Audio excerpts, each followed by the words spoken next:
दोस्तों स्वागत है आपका मेरे YouTube चैनल विराज स्टडी IQ में। दोस्तों आज हम करेंगे संपूर्ण सामान्य हिंदी का फुल निचोड़, जो आने वाले सभी एग्जामों के लिए बहुत ही महत्वपूर्ण रहने वाली है। तो दोस्तों ज्यादा देरी न करते हैं हिंदी भाषा के विकास से स्टार्ट। देखिए दोस्तों, हिंदी भारतीय भारत यानी कि यूरोपीय परिवार की भाषा है। हिंदी भाषा का वर्णन भारतीय संविधान के भाग 17 8वीं अनुसूची में अनुच्छेद 343 से 351 तक लिया गया है। यही बात करें इसके विकास क्रम की, तो सबसे पहले आई थी संस्कृत, फिर पोली, प्राकृत, अपभ्रंश, अवध, प्राचीन या प्रारंभिक हिंदी, जो कि सबसे लास्ट में आई थी। यही बात करें भारतीय संविधान की 8वीं अनुसूची में 22 भाषाएं शामिल है, जिनके नाम है असमिया, उड़िया, उर्दू, कन्नड़, कश्मीरी, कोंकणी, गुजराती, डोगरी, तमिल, तेलुगु, नेपाली, पंजाबी, बांग्ला, बोडो, मणिपुरी, मराठी, मलयालम, मैथिली, संथाली, संस्कृत, सिंधी और हिंदी। आप इसका स्क्रीनशॉट भी ले सकते हैं। दोस्तों अब बात करते हैं जो भारत में 4 भाषा परिवार है, उनका बोलने वालों का परसेंट कितना है। तो देखिए जो भारतीय भाषा है वह सबसे ज्यादा बोली जाती है, यानी कि 73%।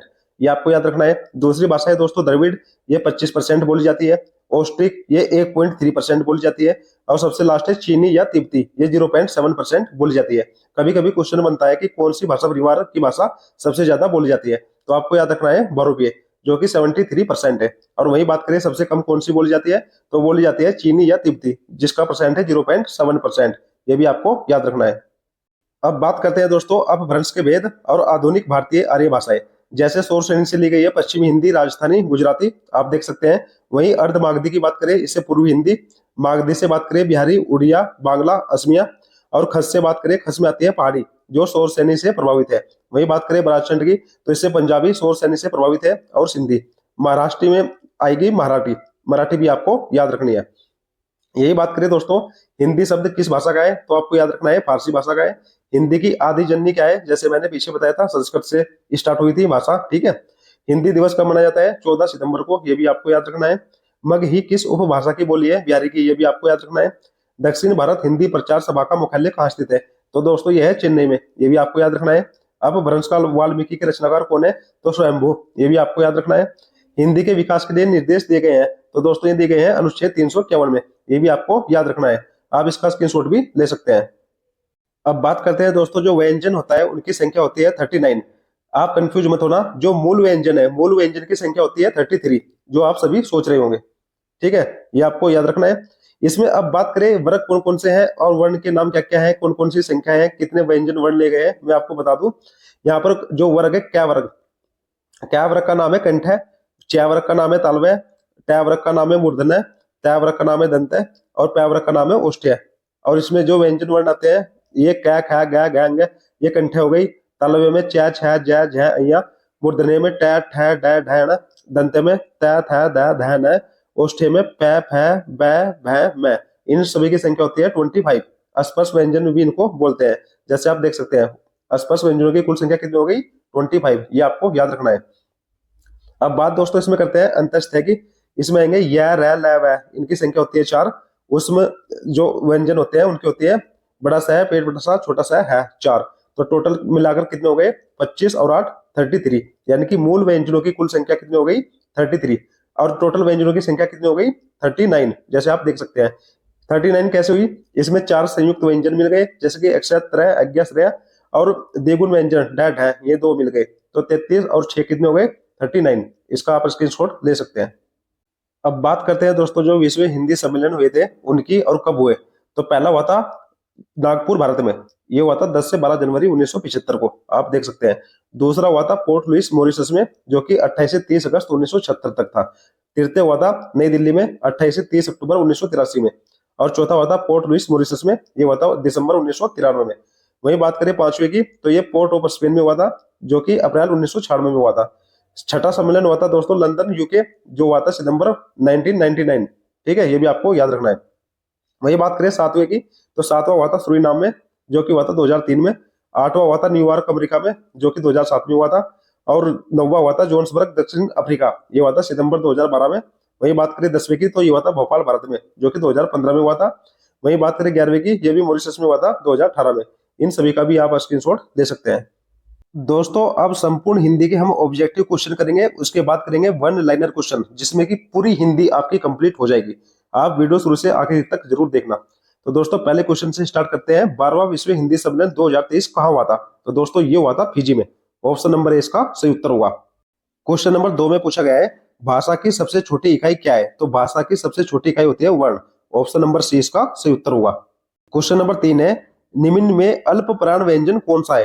अल्प प्राण व्यंजन, तो दोस्तों ये होता है ग। ऑप्शन नंबर बी इसका सही उत्तर होगा। क्वेश्चन नंबर 4 है स्वर ए आई का उच्चारण स्थान कौन सा है? तो इनका उच्चारण स्थान होता है दोस्तों कंठ तालव्य।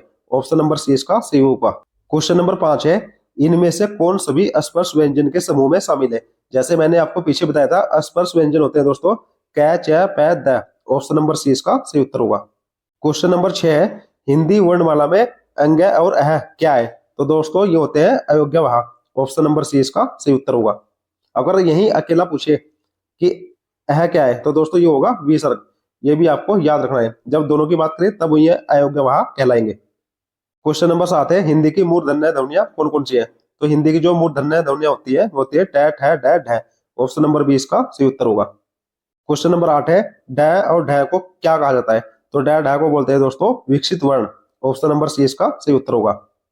इनमें से कौन सा दंत्य ध्वनि है? तो दंत्य ध्वनि है इनमें से दोस्तों त। ऑप्शन नंबर बी इसका सही उत्तर होगा। क्वेश्चन नंबर 10 में पूछा गया है हंस पद विराम चिन्ह का प्रयोग कब होता है?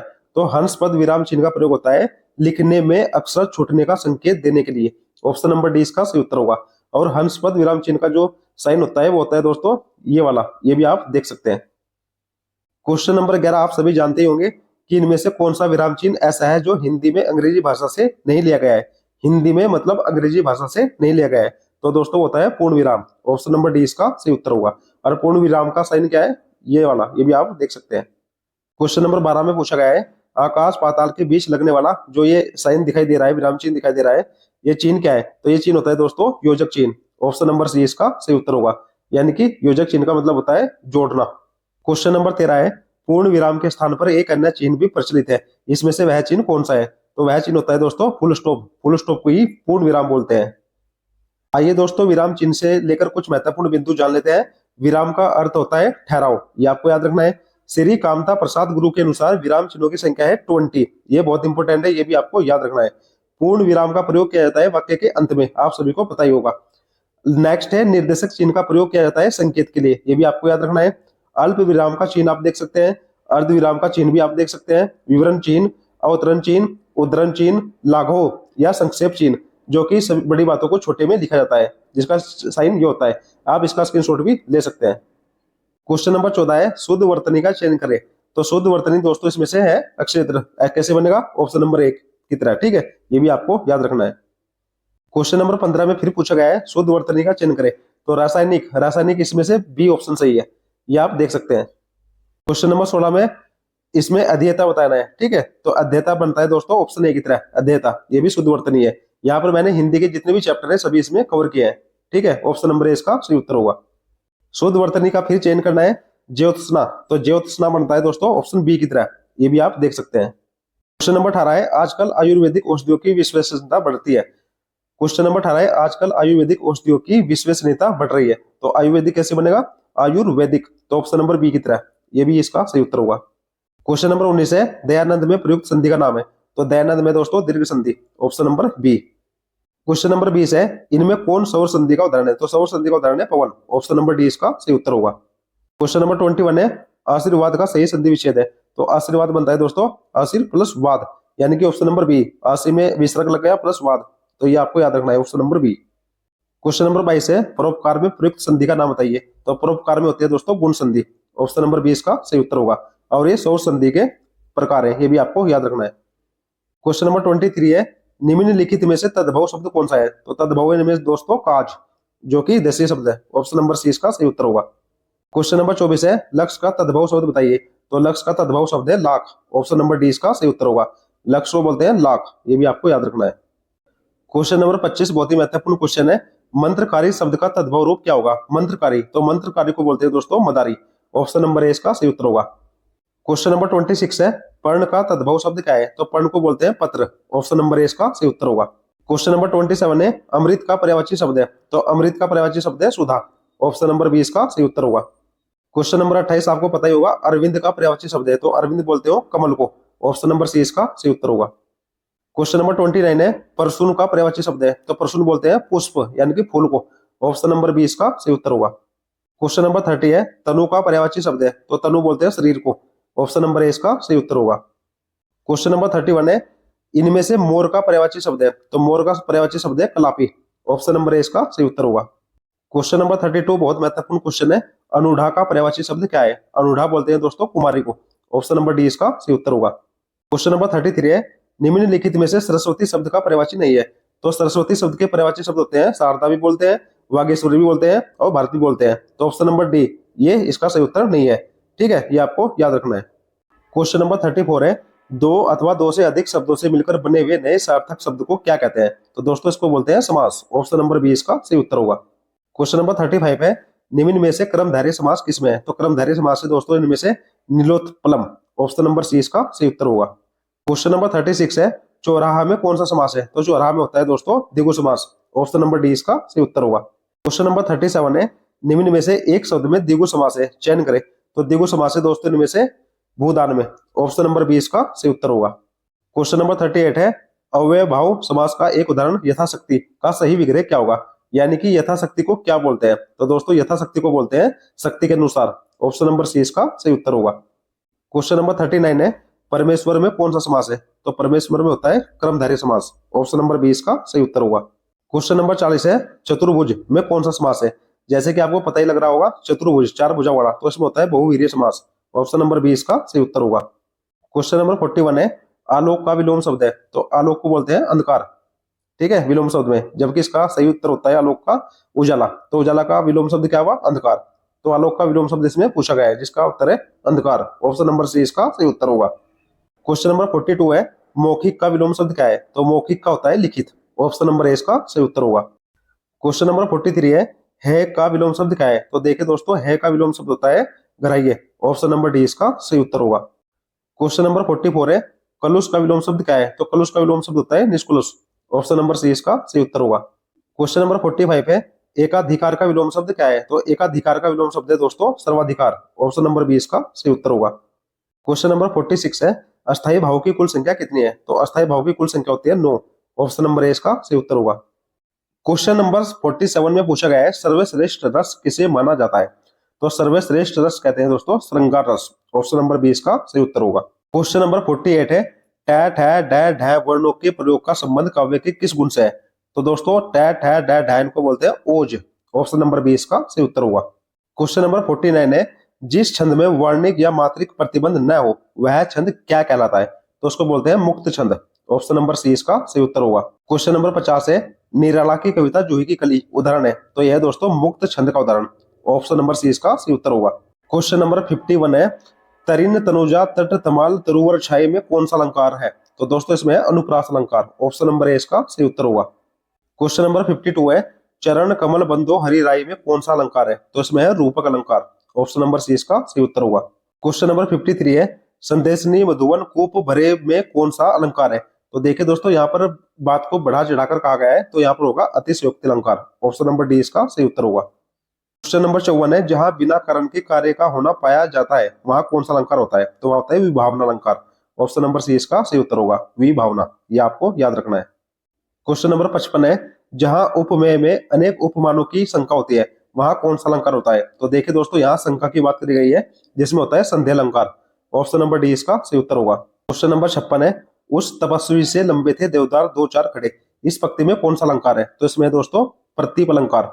ऑप्शन नंबर बी इसका सही उत्तर होगा। क्वेश्चन नंबर 57 है, निम्नलिखित में से कौन सा शब्द पुल्लिंग है? तो पुल्लिंग इनमें से दंपत्ति है सिर्फ। ठीक है, बाकी तीनों है स्त्रीलिंग, ये भी आपको याद रखना है। क्वेश्चन नंबर 58 है, निम्नलिखित में से कौन सा शब्द पुल्लिंग है? तो पुल्लिंग है दोस्तों संकल्प। ऑप्शन नंबर डी इसका सही उत्तर होगा। क्वेश्चन नंबर 59 है, निम्नलिखित में से कौन सा शब्द स्त्रीलिंग है? तो स्त्रीलिंग इनमें से लोंग है। Option number B. बाकी नमक भात पनीर ये सभी पुल्लिंग है, ये भी आपको याद रखना है। क्वेश्चन नंबर 60 है, निम्नलिखित में से कौन सा शब्द स्त्रीलिंग है? तो स्त्रीलिंग इनमें से आए। बाकी सभी रूप सार विवाद ये सभी पुल्लिंग है। क्वेश्चन नंबर 61 है, प्रजा का बहुवचन क्या होगा? तो प्रजा का बहुवचन होगा प्रजाजन। ऑप्शन नंबर डी, ये आपको याद रखना है। क्वेश्चन नंबर 62 है, समाचार का बहुवचन क्या है? तो समाचार का बहुवचन है समाचार, यानी कि समाचार का समाचार ही बहुवचन होता है। ऑप्शन नंबर ए इसका सही उत्तर होगा। क्वेश्चन नंबर 63 है, मित्र शब्द का बहुवचन क्या होगा? तो मित्र शब्द का बहुवचन है मित्रगण। Option number D. Question number 64 है, पुस्तक रखी है, वाक्य में वचन है, तो पुस्तक का वचन होता है एक वचन। ऑप्शन नंबर ए इसका सही उत्तर होगा। क्वेश्चन नंबर 65 है, निम्नलिखित में से कौन सा शब्द एक वचन है? तो एक वचन है इसमें से आकाश। Option number A. Question number 66 है, वस्तु, स्थान, भाव या विचार के द्योतक शब्द को क्या कहते हैं? तो इसको बोलते हैं संज्ञा। ऑप्शन नंबर ए इसका सही उत्तर होगा। क्वेश्चन नंबर 67 है, बुढ़ापा भी एक प्रकार का अभिशाप है। इस वाक्य में जो बुढ़ापा दिया गया है वह क्या है? तो वह है दोस्तों भाववाचक। ऑप्शन नंबर सी इसका सही उत्तर होगा। क्वेश्चन नंबर 68 है, भाववाचक संज्ञा बताइए। तो भाववाचक संज्ञा इसमें लड़कपन। Option number C. Question number 69 है, गिदड़ का स्त्रीलिंग क्या है? तो गिदड़ को बोलते हैं गिदड़ी स्त्रीलिंग में। ऑप्शन नंबर सी इसका सही उत्तर होगा। क्वेश्चन नंबर 70 है, कौन सा शब्द जातिवाचक संज्ञा नहीं है? तो जवान, बालक और मनुष्य ये सभी जातिवाचक है, जबकि सुंदर इनमें से सही उत्तर नहीं है।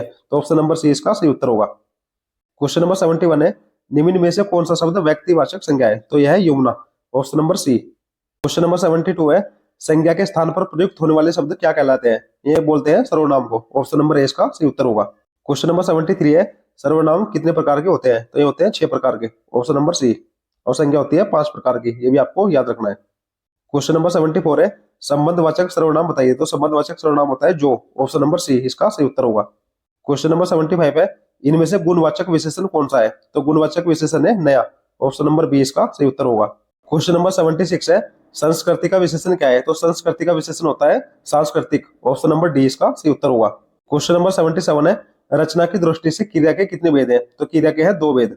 ठीक है, सकर्मक और अकर्मक, ये भी आपको याद करना है। क्वेश्चन नंबर 78 है, निम्न वाक्यों में से कौन सा एक वाक्य है जिसकी क्रिया कर्ता के लिंग के अनुसार ठीक नहीं है? तो हाथी सोती है, इसका सही होना चाहिए था हाथी सोता है। तो ऑप्शन नंबर सी इसका सही उत्तर होगा। क्वेश्चन नंबर 79 है, चिड़िया आकाश में उड़ रही है। इस वाक्य में उड़ रही क्रिया किस प्रकार की क्रिया है? तो दोस्तों यह है अकर्मक। ऑप्शन नंबर ए इसका सही उत्तर होगा। क्वेश्चन नंबर 80 है, सामान्य वर्तमान काल का उदाहरण क्या है? तो सामान्य वर्तमान काल का उदाहरण इनमें से वह कलकत्ता जाता है, यानी कि ऑप्शन नंबर डी इसका सही उत्तर होगा। क्वेश्चन नंबर 81 है, युयुत्सु के लिए शब्द है। तो युद्ध करने का इच्छुक। ऑप्शन नंबर बी इसका सही उत्तर होगा। क्वेश्चन नंबर 82 है, विवेक ने श्रेष्ठ कुल में जन्म लिया। रेखांकित वाक्यांश के लिए एक शब्द का चयन करें। श्रेष्ठ कुल में जन्म, तो इसको बोलते हैं कुलीन। ऑप्शन नंबर ए इसका सही उत्तर होगा। क्वेश्चन नंबर 83 है, बरसात में मच्छर नाक में दम कर देते हैं। मुहावरे का क्या रहते हैं? नाक में दम करना, तो इसको बोलते हैं बहुत परेशान करना। ऑप्शन नंबर सी इसका सही उत्तर होगा। क्वेश्चन नंबर 84 है, ढपोर शंख का अर्थ क्या है? तो इसको बोलते हैं बेवकूफ। ऑप्शन नंबर डी इसका सही उत्तर होगा। क्वेश्चन नंबर 85 है, छछूंदर के सर में चमेली का तेल का अर्थ क्या है? तो इसको बोलते हैं अयोग्य व्यक्ति को अच्छा पद मिलना। ऑप्शन नंबर डी इसका सही उत्तर होगा। क्वेश्चन नंबर 86 है, हंसुए के बिहार में खुरपी का गीत का अर्थ क्या है? तो असंगत बातें करना। ऑप्शन नंबर सी इसका सही उत्तर होगा। क्वेश्चन नंबर 87 है, जहां न पहुंचे रवि वहां पहुंचे कवि का अर्थ क्या है? तो कवि के लिए कहीं भी अगम्य नहीं है, यानी कि वह कहीं भी जा सकता है। ऑप्शन नंबर ए इसका सही उत्तर होगा। क्वेश्चन नंबर 88 है, परख्यात में प्रयुक्त उपसर्ग क्या है? उपसर्ग उनको बोलते हैं जो शुरू में लगते हैं, तो परख्यात में है पर। ऑप्शन नंबर ए इसका सही उत्तर होगा। क्वेश्चन नंबर 89 है, लेखक शब्द के अंत में कौन सा प्रत्यय लगा हुआ है? प्रत्यय लगते हैं शब्द के अंत में, तो लेखक में लगा हुआ है अक। ऑप्शन नंबर डी इसका सही उत्तर होगा। क्वेश्चन नंबर 90 है, उत्पत्ति के आधार पर शब्द के कितने भेद हैं? तो शब्द के होते हैं इसमें 4। ऑप्शन नंबर बी इसका सही उत्तर होगा। क्वेश्चन नंबर 91 है, तुलसीदास ने कहा कि विनाश काल में मनुष्य की बुद्धि भ्रष्ट हो जाती है। तो दोस्तों यह है मिश्र वाक्य। ऑप्शन नंबर डी इसका सही उत्तर होगा। क्वेश्चन नंबर 92 है, निम्न में से कृतवाच्य वाक्य का चयन करें। तो कृतवाच्य वाक्य इसमें दोस्तों मोहन पुस्तक पढ़ता है। ऑप्शन नंबर ए इसका सही उत्तर होगा। क्वेश्चन नंबर 93 है, सेवा सत्कार से आदर बढ़ता है। इस वाक्य में कारक है, तो सेवा सत्कार में इसमें से आ रहा है दोस्तों, तो ये हो गया करण। ऑप्शन नंबर बी इसका सही उत्तर होगा। क्वेश्चन नंबर 94 है, निर्गुण भक्ति काव्य की प्रमुख कवि है। तो निर्गुण भक्ति काव्य का प्रमुख कवि है कबीरदास। ऑप्शन नंबर सी इसका सही उत्तर होगा। क्वेश्चन नंबर 95 है, हिंदी के सर्वप्रथम प्रकाशित पत्र का नाम क्या है? तो इसका है उतंड मार्तंड। ऑप्शन नंबर बी इसका सही उत्तर होगा। और यह है दोस्तों जुगल किशोर का, ये भी आपको याद रखना है, उतंड मार्तंड। ठीक है। क्वेश्चन नंबर 96 है, प्रेमचंद के अधूरे उपन्यास का नाम क्या है? तो वो था मंगल सूत्र। ऑप्शन नंबर सी इसका सही उत्तर होगा। मंगल सूत्र प्रेमचंद का अधूरा उपन्यास है। क्वेश्चन नंबर 97 है, पद्मावत किसकी रचना है? तो पद्मावत है मलिक मोहम्मद जैसी। ऑप्शन नंबर डी इसका सही उत्तर होगा। क्वेश्चन नंबर 98 है, निम्नलिखित में से कौन से पत्र की विशेषता नहीं है? तो संक्षिप्तता, प्रेषक, क्रमबद्धता, विनयशीलता। तो इनमें से प्रेषक कोई भी पत्र की विशेषता नहीं होती, तो ऑप्शन नंबर बी इसका सही उत्तर होगा। क्वेश्चन नंबर 99 है, शासकीय पत्र की भाषा कैसी होती है? तो शासकीय पत्र की भाषा होती है औपचारिकता पूर्ण। ऑप्शन नंबर सी इसका सही उत्तर होगा। क्वेश्चन नंबर 100 है, टिप्पणी लिखने के बाद सहायक अधिकारी किस ओर हस्ताक्षर करता है? तो वह करता है दाहिनी ओर। ऑप्शन नंबर ए इसका सही उत्तर होगा। क्वेश्चन नंबर 101 है, निम्नलिखित में से किसके अंतर्गत नियुक्ति, छुट्टियों की स्वीकृति तथा पद वृद्धि आदि की सूचनाएं दी जाती है? तो दोस्तों ये सूचनाएं दी जाती है कार्यालय आदेश के द्वारा। ऑप्शन नंबर डी इसका सही उत्तर होगा। क्वेश्चन नंबर 102 है, कार्यालय पत्रों की भाषा होती है। तो कार्यालय पत्रों की भाषा होती है औपचारिक भाषा। ऑप्शन नंबर बी इसका सही उत्तर होगा। क्वेश्चन नंबर 103 है, टिप्पण के बारे में कौन सा कथन सत्य नहीं है?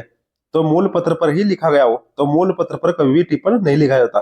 तो ऑप्शन नंबर सी इसका सही उत्तर होगा। ठीक है, बाकी सभी टिप्पण के बारे में सही है। क्वेश्चन नंबर 104 है, मंगलेश डबराल कृत पहाड़ पर लालटेन रचना का प्रकाशन का वर्ष क्या है? तो पहाड़ पर लालटेन जो रचना थी मंगलेश डबराल की, वह प्रकाशित हुई थी 1981 में।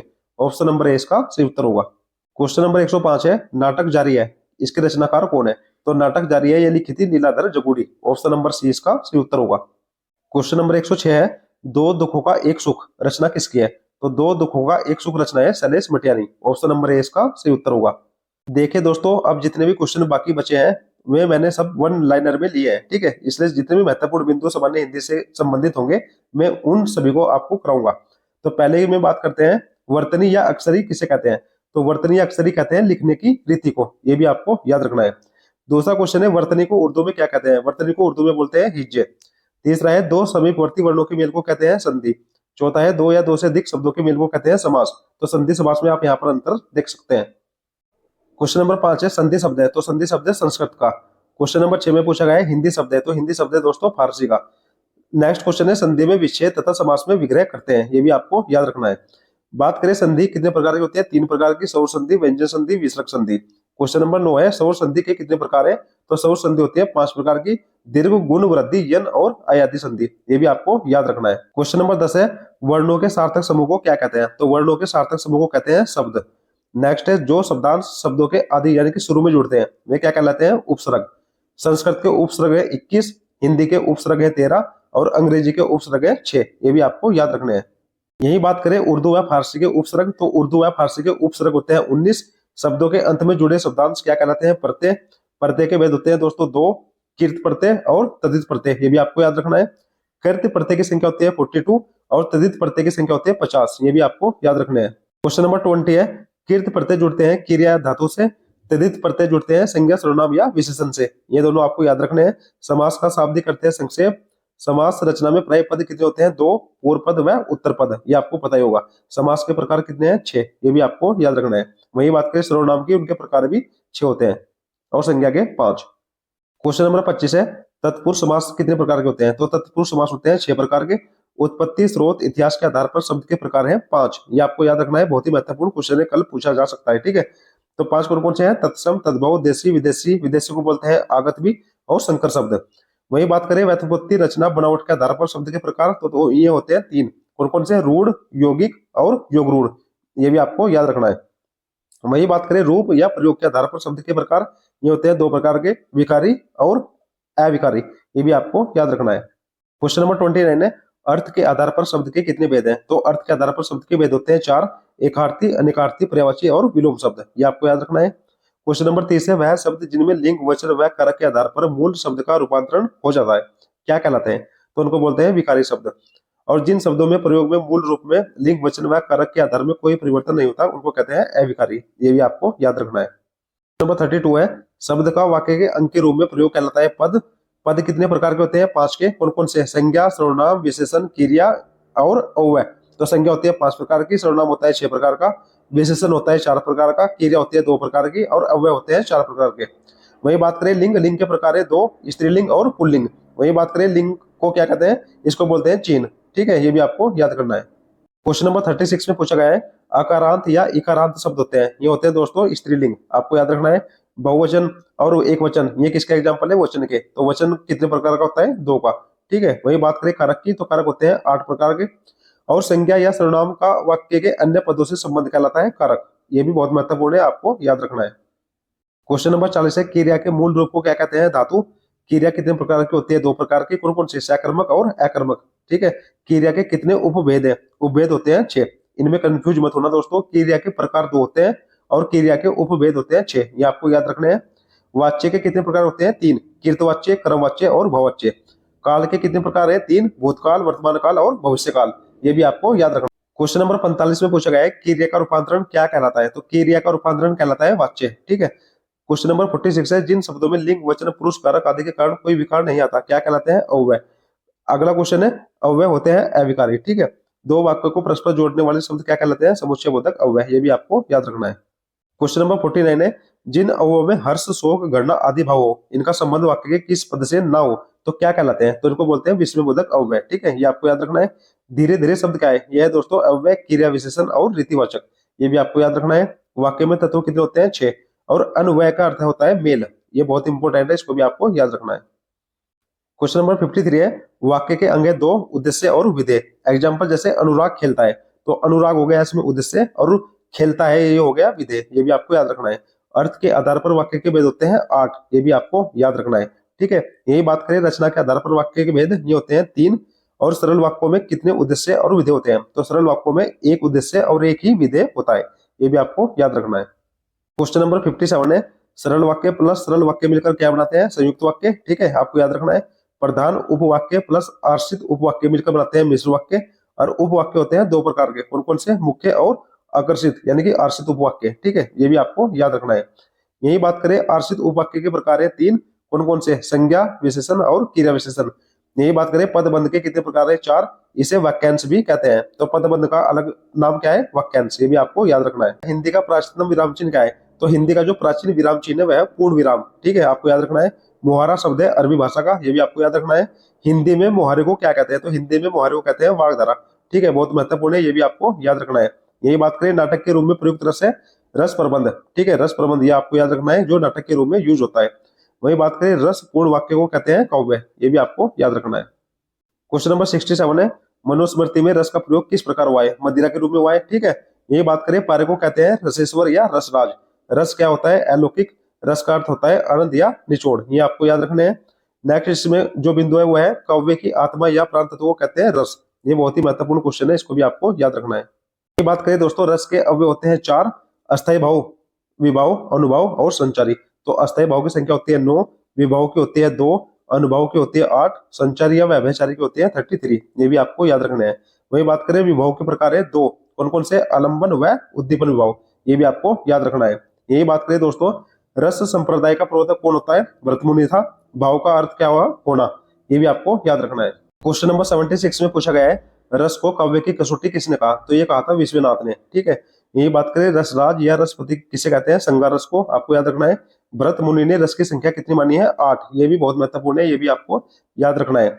यही बात करें छंद का अर्थ क्या होता है? तो छंद का अर्थ होता है आह्लादित या खुश होना। वही बात करें छंद का दूसरा नाम क्या है? तो छंद का दूसरा नाम है पिंगल। ये भी आपको याद रखना है।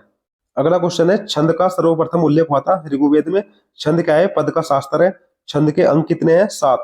ठीक है, नेक्स्ट क्वेश्चन है इसमें, छंद के कितने भाग हैं जिन्हें चरण भी कहते हैं? तो ये होते हैं 4 भाग।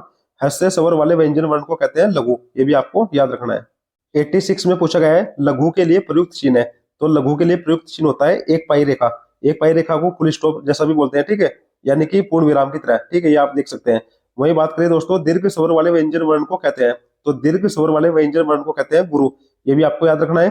किसी वर्ण या ध्वनि के उच्चारण काल को कहते हैं मात्रा। ये बहुत इंपॉर्टेंट है, ये भी आपको याद रखना है। क्वेश्चन नंबर 89 है, लघु गुरु के स्थान निर्धारण को क्या कहते हैं? तो इसको बोलते हैं क्रम। ठीक है, वही बात करें गण का अर्थ क्या है? तो गण का अर्थ होता है दोस्तों समूह, और वर्ण को कहते हैं अक्षर। ये भी आपको याद रखने हैं।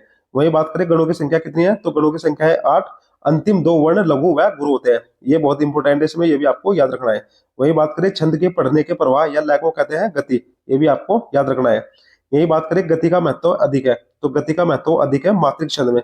किसमें? मात्रिक छंद में। ये भी आपको याद रखना है। क्वेश्चन नंबर 95 है, छंद में पढ़ते समय रुकना कहते हैं? तो छंद में पढ़ते समय रुकने को कहते हैं यति या विराम। वही बात करें जिस छंद के अंत में तुक हो क्या कहलाता है? तुकांत छंद। ये भी आपको याद रखना है। जिस छंद के अंत में तुक न हो उसे कहते हैं अतुकांत छंद। ये भी बहुत महत्वपूर्ण है।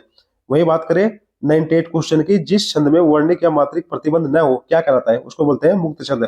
और मुक्त छंद का उदाहरण है जोई की कली, जो कि सूर्यकांत त्रिपाठी निराला द्वारा लिखी गई है। ये भी आपको याद रखना है। यही बात करें दोस्तों 99 क्वेश्चन, कुंडलिया। कुंडलिया बनता है दोहा प्लस रोला से, छप्पा बनता है रोला प्लस उल्लाला से, और चौपाई के प्रत्येक चरण में मात्रा होते हैं 16। बहुत ही महत्वपूर्ण है, ये भी आपको याद रखना है, पिछले एग्जाम में भी आ चुका है। वही बात करें छंद के प्रकार, तो छंद के प्रकार होते हैं 3, और दोहे का उल्टा होता है सोरठा। ये भी आपको याद रखना है। क्वेश्चन नंबर 104 है, अलंकार का शाब्दिक अर्थ है आभूषण। संस्कृत के अलंकार के संप्रदाय कौन है? तो जो संस्कृत के अलंकार के संप्रदाय है दंडी, ये भी आपको याद रखना है। वही बात करें एक अलंकारवादी कवि कौन है? तो केशव दास। अलंकार के प्रकार कितने होते हैं? 3। ये भी बहुत महत्वपूर्ण है, आपको याद रखना है। नेक्स्ट क्वेश्चन है हिंदी साहित्य के कालों का नामकरण किसने किया था? तो हिंदी साहित्य के कालों का नामकरण किया था जॉर्ज गिरिसन ने। यह भी इंपॉर्टेंट है, इसको भी आपको याद रखना है। क्वेश्चन नंबर 109 है हिंदी साहित्य के आरंभिक काल को चारण काल किसने कहा? तो ये कहा था जॉर्ज गिरिसन ने, जैसे कि मैंने आपको पीछे बताया, ठीक है। वही बात करें आदिकाल में कितनी शैलियां हैं? तो आदिकाल में 2 शैलियां हैं, डिंगल और पिंगल। ये भी आपको याद रखना है। नेक्स्ट है कड़वक किसे कहते हैं? तो कड़वक बोलते हैं चौपाई प्लस दोहे को। ये भी आपको याद रखना है। सिद्धों की संख्या कितनी है? 84। और प्रथम सिद्ध कौन है? सरफा। ये भी आपको याद रखना है, बहुत ही महत्वपूर्ण है। क्वेश्चन नंबर 113 है सहजयान का प्रवर्तक कौन है? तो सहजयान का प्रवर्तक है सरफा, ठीक है। वही बात करें नाथ साहित्य के प्रवर्तक कौन है? गोरखनाथ। तो दोस्तों इस सीरीज का जो आखिरी क्वेश्चन है वह है दिव सावसान का समय मेघमय रचना, ठीक है। दिव सावसान का समय मेघमय रचना किसकी है? सूर्यकांत त्रिपाठी निराला। तो दोस्तों ये थी संपूर्ण सामान्य हिंदी, जो कि मैंने वन लाइनर और ऑब्जेक्टिव दोनों में आपको बता दी है। वीडियो आपको कैसी लगी कमेंट में जरूर बताना। अच्छी लगी तो दोस्तों के पास शेयर करना और चैनल को सब्सक्राइब जरूर कर देना। जय हिंद दोस्तों।